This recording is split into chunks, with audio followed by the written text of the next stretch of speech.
ঢাকার মতো জুড়ে গেছে। আর যেই না জুড়ে গেছে, নারদ তো চমকে উঠেছে, ঠাকুর এটা কি করে হলো? তোমরা জোড়া লাগাতে গেল লাগলো না, আর আমি জোড়া লাগাতেই লেগে গেল, কি করে হলো?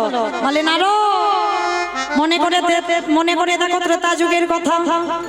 সেই যে সীতামাকে উদ্ধার করবে বলে হনুমানের দল একবার করে সাগরে পাথরে ফেলছে, পাথর ভাসছে।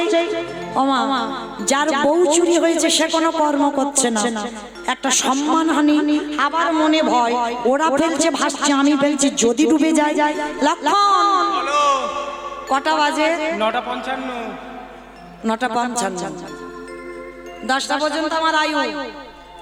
হরি বল। মায়েরা ভুল বুঝবেন না, আমি কিন্তু টাইম জানতে চাইলাম না।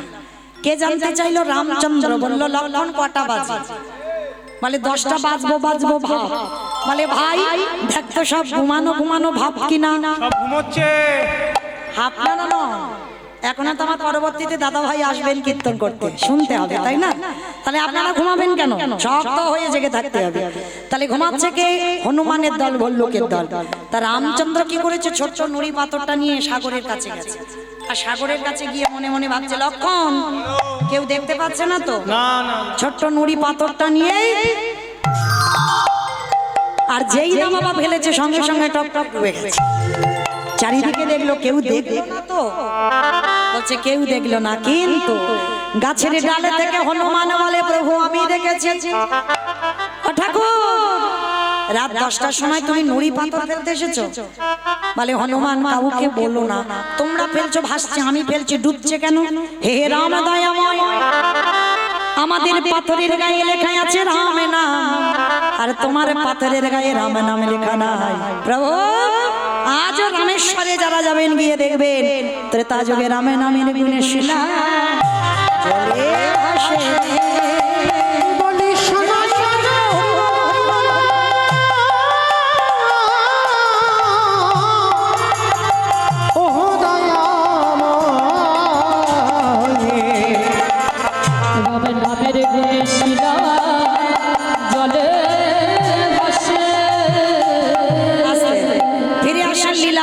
নারদ বলছে, প্রভু বুঝতে পেরেছি, নতুন করে কিছু বোঝাতে হবে না। ত্রেতা যুগে রাম নামের গুণে শিলা ভেসেছিল জলে, আর আজকে আমার হরি নামের গুণে কাটা দেহ জোড়া লেগেছে।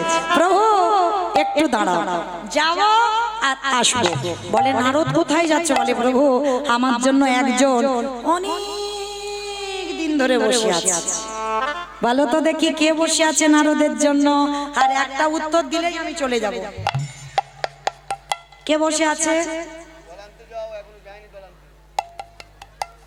ওমা জান, শোনোনি কীর্তন?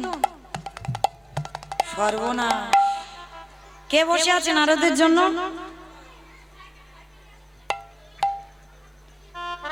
হয়ে গেল।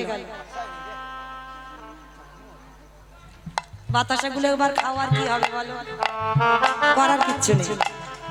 সারা বছর ছেলেপুলে পড়াশোনা করলে রেজাল্ট হাতে এলে বোঝা যায় কি করলো।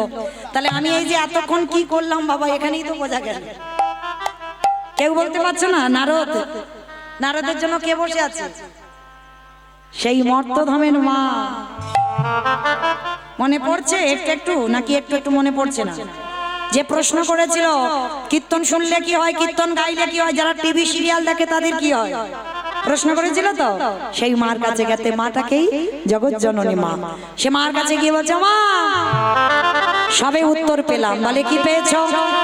এই কীর্তন শোনার মতো যদি শোনা যায়, গাওয়ার মতো যদি গাওয়া যায়, নামের গুণে শিলা জলে ভাসে, নামের গুণে বোবা কথা বলে, নামের গুণে ঘোড়া কেটে চলে, নামের গুণে কাটা দেহ জোড়া লাগে, নামের গুণে সংসারের অমঙ্গল দূরীভূত হয়।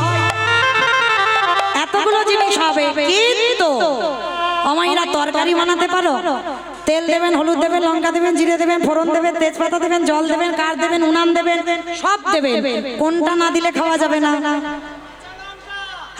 কাঁচা লঙ্কা, লবণ না দিলে তরকারির স্বাদ হবে না। আর দেখবেন বাবা, চোখের জল হচ্ছে একটু নোনা ভাব।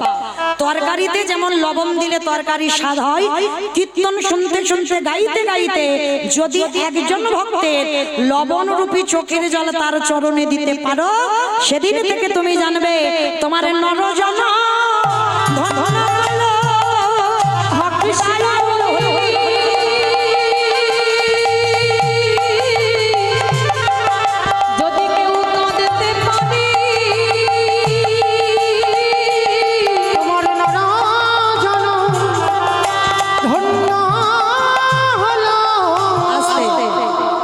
লীলায় সেবা হয়ে গেল।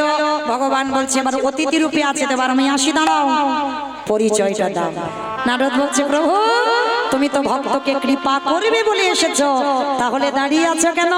বলি দেখাবো তোমার স্বরূপই দেখা। তোমারই ওই চরণে